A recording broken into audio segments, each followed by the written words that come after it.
Stone Stopper by Moonstone trademark. Find us at moonstonenutrition.com. Is a groundbreaking solution designed to prevent kidney stones and support overall kidney health. Developed by top kidney stone doctors from NYU, Harvard, and UCSF, this product is rooted in decades of research and clinical expertise. Stone Stopper features 30 MEq of alkali citrate, a clinically proven ingredient that increases urine citrate and pH to prevent kidney stone formation. By reducing the ability of calcium in the urine to bind with oxalate, this formula helps dissolve and prevent calcium oxalate, uric acid, and cystine stones. Unlike lemon juice or citrus beverages, Stone Stopper pairs citrate with essential nutrients like potassium, sodium, and magnesium, ensuring it works effectively to protect your kidneys. Stone Stopper is sugar-free, gluten-free, low in calories, and enriched with magnesium and vitamin B6, available in ready-to-mix powders and capsules. Customers praise its effectiveness and ease of use, with one sharing, "Stone Stopper made my life so much easier, no more fear of another kidney stone." Another wrote, "Finally, a product that works and tastes great. My doctor recommended it, and I'm so glad I tried it." Stone Stopper by Moonstone TM. Find us at moonstonenutrition.com. Listener discount. I've arranged the highest exclusive discount for my listeners. Use my promo code to get 30% off moonstonenutrition.com, ERADIO. The Avengers radio series, a cultural phenomenon in South Africa back in the 1970s. South Africa was a country with no national television service. It wasn't until 1976 that the country would get its first taste of television broadcasts. But before that, radio was the primary medium of entertainment and information for the masses. This was the context when The Avengers, a British spy FI series, made its debut on South African radio and became a cultural phenomenon. The Avengers was a British television series that originally aired from 1961 to 1969. The show revolved around the adventures of John Steed, a suave and sophisticated secret agent, and his various female associates. The series was a unique blend of traditional spy thriller elements with science fiction and fantasy, which set it apart from other shows of its time. While the series was hugely popular in the UK and had also made a significant impact in the American markets, being one of the rare British series given a network transmission slot, it was virtually unknown in South Africa. This was primarily due to the lack of a national television service in the country until 1976. However, as a film series, The Avengers was able to gain some exposure in South Africa through film rentals. But it was the launch of the radio series that truly brought The Avengers to the masses in South Africa. Come and listen at www.myclassicradio.net.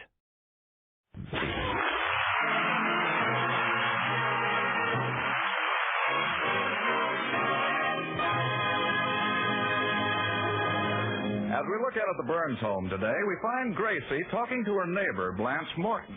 Oh, I'm so glad you came over, Blanche. Now I can invite you to the birthday party I'm giving for George tonight. Wonderful. Will it be a surprise? I'll say. It's not even his birthday. Well, then why are you giving him a party? Well, I never can surprise him on his birthday because he knows it's his birthday.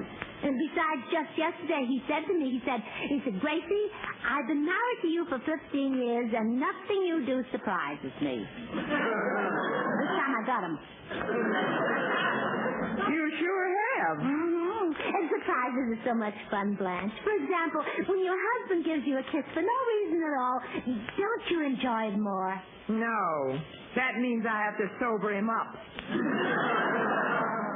What are you giving George for his birthday? Well, I'm going down to Baker's gift shop and get him a whole lot of little things.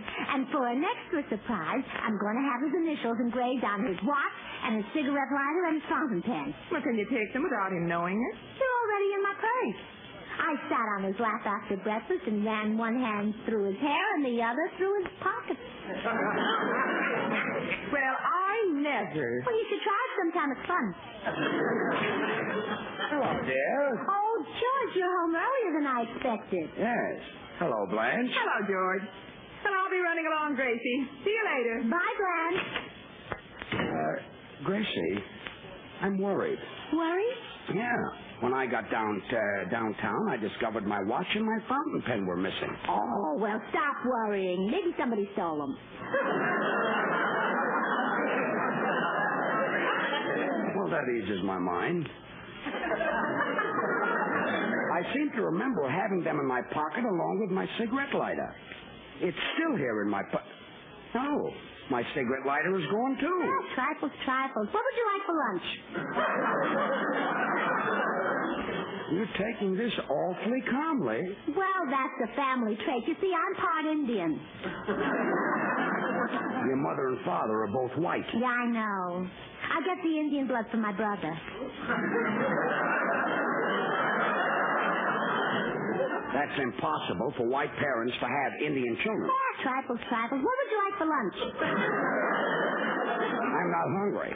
I want my watch, my lighter, and my fountain pen. Oh, for a man who's not hungry, that's a lot to eat. Oh, stop.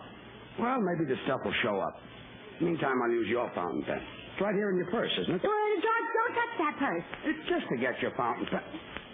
Oh, here's my watch, and my fountain pen, and my cigarette lighter. How did they get in here? How? How? Oh, you're an Indian, too. Now, cut that out. I want to know how all my things got in your purse. Oh, is that my purse? I thought I was putting them in your purse. No. Mine is baby blue suede with a shoulder strap.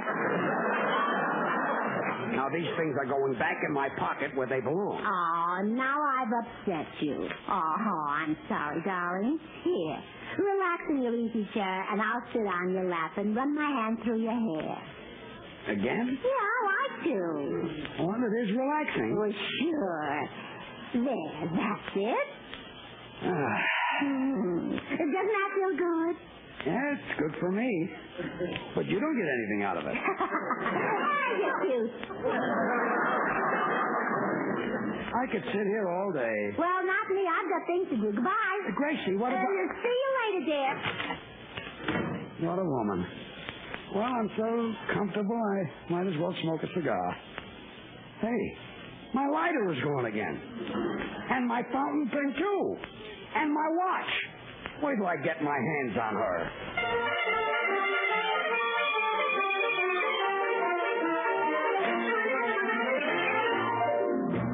Well, hello, Mr. Burns. Where are you going in all the hurry? Oh, hello, Officer Craig.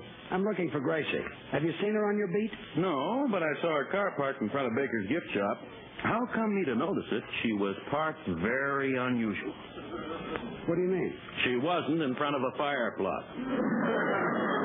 I guess that is unusual for Gracie. Yeah, it wouldn't be so bad, but she parks on the sidewalk side of the plug. Well, next time she does it, I'll have to give her a ticket. Well, I'll go over to Baker's right now and speak to her. Say, speaking of Baker's, Mrs. Baker says a kleptomaniac has been robbing their store.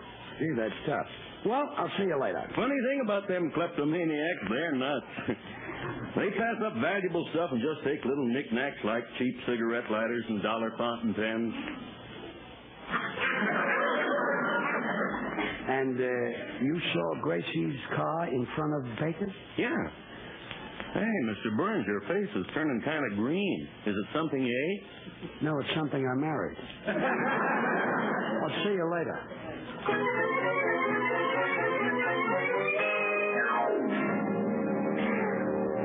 Mr. Baker, I guess I've picked out enough presents for my husband. Well, what's the occasion, Mrs. Burns? Well, I'm giving George a surprise birthday party tonight. These things are for him. Now, how much do they come to? $13.50. With the tax, it'll be $13.80. Well, I'll take it without the tax. Well, let's just forget the tax, shall we? Oh, good. Here's your money. Mrs. Burns, why are you getting this little musical cup for your husband? Oh, well, because when you tip it up to drink, it plays Three Blind Mice. See? Oh, your husband will like that? No, but I will.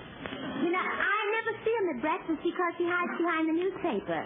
At least now when he drinks his coffee, I'll know where he's in.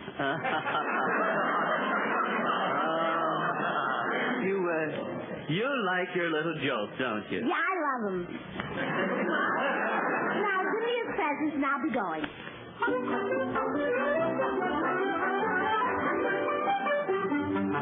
Oh, George is going to love these birthday presents when I get them wrapped. Oh, my goodness.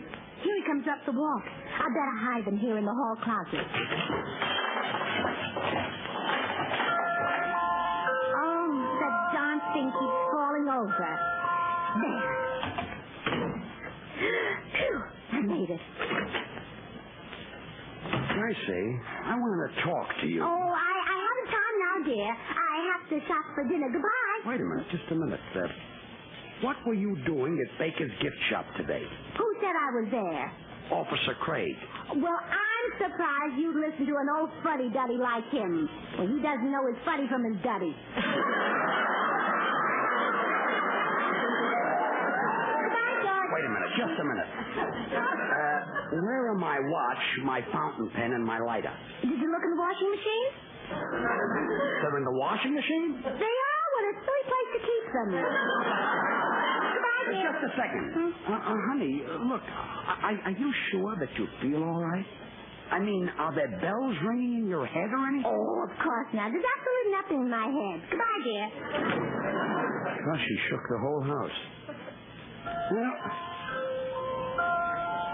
holy smoke. I hear bells now. Maybe I'm the one that's nuts. It sounded like it's coming from the hall closet here. Better have a look. Oh, no. It's full of loot. She must have lifted everything in Baker's store. I've got to get this stuff back to Baker's without anyone finding out about it.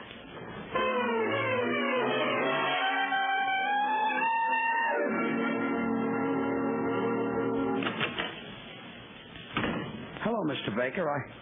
Oh, it's you, Mrs. Baker. Yes, me. William's out to lunch. I'm sorry, I mistook you for a man. You didn't. You mistook me for my husband. Well, what can I tell you? Well, nothing. I just came in to sort of look around. I thought so. You never spent a dime in here in your life. That's a fine way to talk to a customer. Don't tell me how to treat a customer. The motto of this shop is courtesy.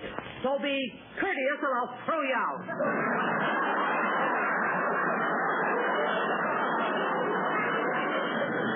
Yes, Mrs. Baker. And why have you got that golf bag hung around your neck with no clubs in it? What'd you do? Bring your lunch?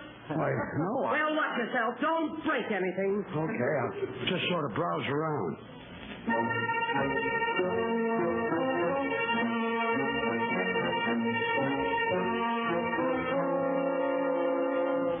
There. Now if I can just slip these other things back on the shelf. No, Mrs. Let me look in that golf bag. Just as I thought, it's loaded. You work pretty fast for your age. Look, Mrs. Police! Wait a minute. Police! Mrs. Baker. Mrs. Baker, you heard it. Let go. Let go. Let go.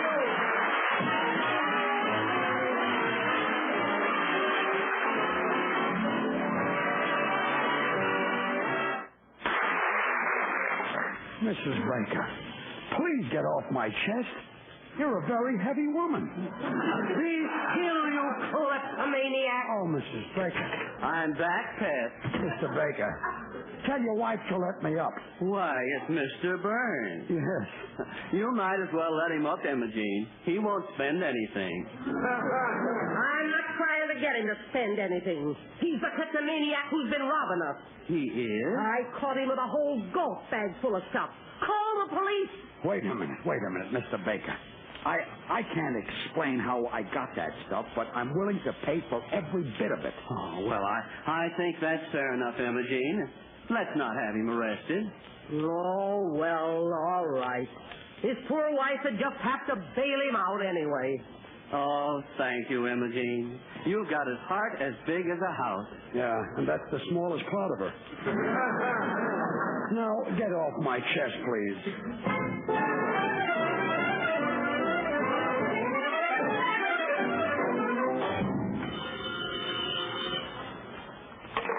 Hello? Oh, Mrs. Burns? Yes? This is Mrs. Baker. Oh, yes. You're the man who runs the gift shop twice. Yes. Mrs. Burns, I called to warn you about your husband. Warn me? Yes, he's a kleptomaniac. Well, what do you care how he votes? It has nothing to do with politics. It hasn't? No, kleptomania is stealing. I thought you said it had nothing to do with politics. What I'm trying to tell you, Mrs. Burns, is that I caught your husband taking things from my store. A kleptomaniac is a person who can't help stealing. Why, George wouldn't do that. Oh, no? You better watch him or he'll be stealing from you. That's not true. And I'll thank you to keep a civil tongue in my telephone. Goodbye. Lies, dear. Say, my darling little booksy boy would steal. Oh, he's an angel. Oh, I'll get his presents out of the closet and wrap them for him. Yeah. Oh, they're gone. Oh, and only George could have taken them. Oh, Mrs. Baker is right. George is a politician. I mean, a kleptomaniac. Oh, this is terrible.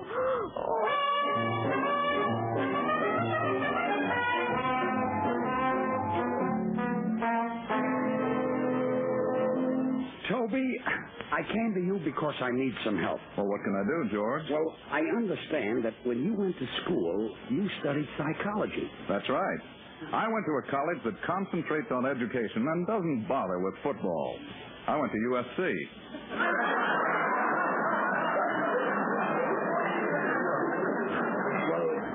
Good. Do you know anything about what causes kleptomania? Why, sure. I remember my psych prof explaining it. He said that kleptomania was caused by a feeling of insecurity, a feeling of not being loved. Well, then it's my fault. I don't bring Gracie little things to show her I love her, so she goes out and takes them. Gracie? She's a kleptomaniac? Yeah. But I'm going to cure it right now. I'm going out and buy her dozens of presents. I'm coming home with my pockets bulging with stuff. But, George, that'll cost a fortune. What do I care for money at a time like this? It's Gracie's happiness. It's Gracie's future. It's Gracie's money.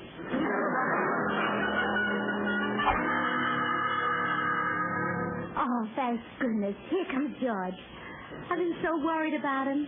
I hope the little maniac hasn't been out kleptoing. Hello, darling. Home again. Hello, Dick. George, your pockets are bulging. What's in them? Oh, just a few little things I picked up.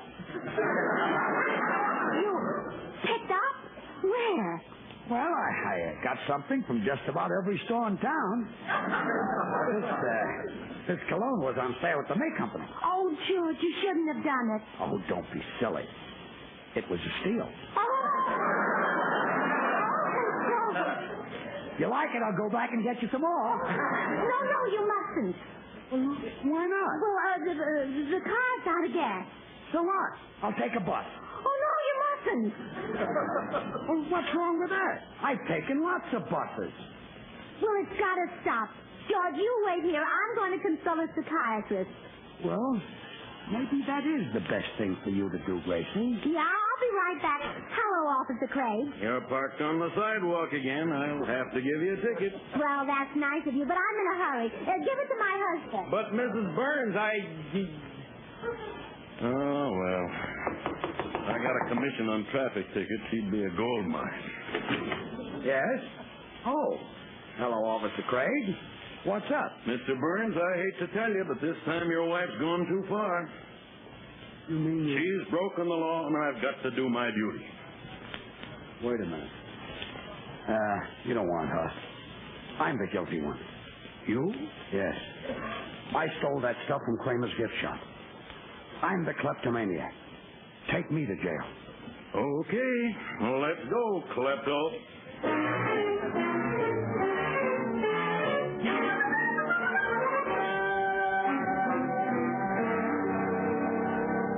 Gracie, you mean George has been arrested? Yes, Bill, he's a kleptomaniac. His case comes up in court tonight. Will you help him? Well, of course I'll help him, Gracie. George is my oldest friend. Really? Well, sure, I got friends I've known longer, but George is the oldest.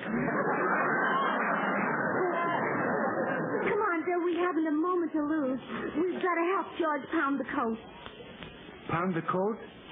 Smack the jacket? You mean beat the rap? Yeah, that's it.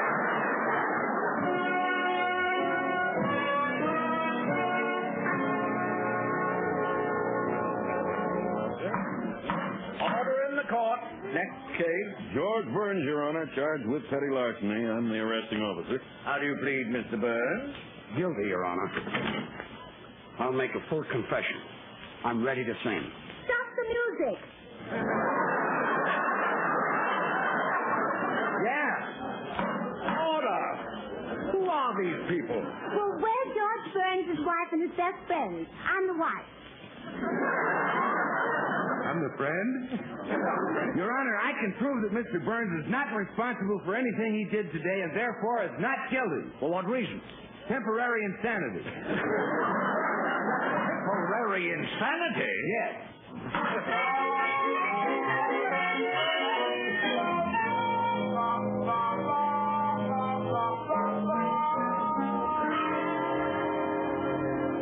Well, Bill, you did your best, but it looks like George is going to jail. Yeah, poor guy. Think of what jail will do to him. Oh, yes, I can just see him after a couple of years. A broken man, pale, feeble, shuffling along like a zombie. You don't think jail will change him, huh? This whole thing is my fault. George took those things because he loves me. It's up to me to save him. Well, but Gracie, how can you... Court is reconvened. Who is the next witness in the case of George Burns? I am, Your Honor. George Burns is innocent. I'm the kleptomaniac. That isn't true, Your Honor. It all started before you met me, George. You see, Your Honor, I was raised in the toughest part of San Francisco, the Barbary Coast. And all the barbers were crazy about me. Young lady, there hasn't been a Barbary Coast since 1906. It was hit by an earthquake. That was me, Earthquake Allen.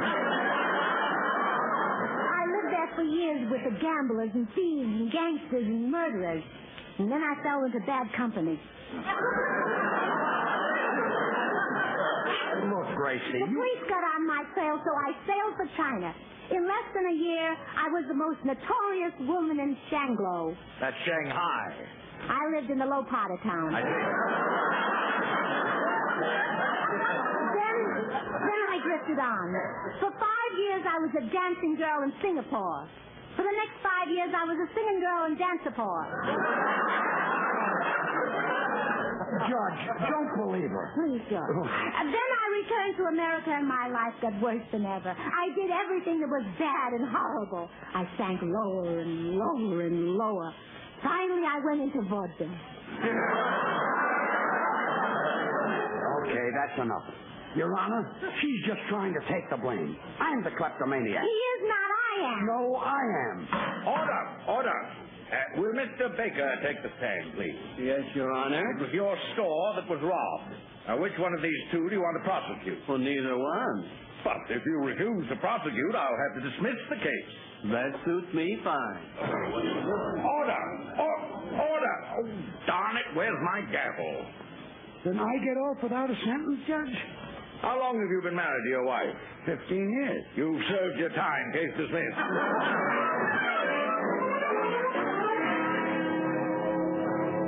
We were lucky to get out of that, Gracie. Oh, yes. Now let's hurry to a psychiatrist and get you cured of being a kleptomaniac. Me? I'm not one. It's you. Me? I'm not one. Well, there's one loose. Who is it? Excuse me, Mr. and Mrs. Burns. I just want to say I'm sorry you got dragged into court. Oh, that's all right, Mr. Baker, and thanks for saving us. I want to shake your hand. Well, thank you. Hey, that's the judge's gavel fell out from under your coat. And his water pitcher. My goodness, I've been at it again. Goodbye, folks. He's such a nice little man. He's such a nice little man. He's such a nice little man. He's such a nice little man. Now, where were we? Oh, yes. You were saying there's a kleptomaniac loose. I wonder who it is. We'll never know.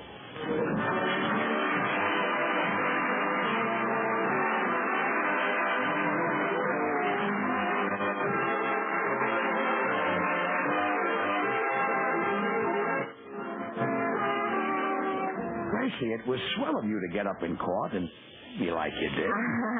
Would you like to show your appreciation by buying me a new hat? No. Well, will you give me the money and let me buy it? Nope. Sit down, George, and let me run my hand through your hair.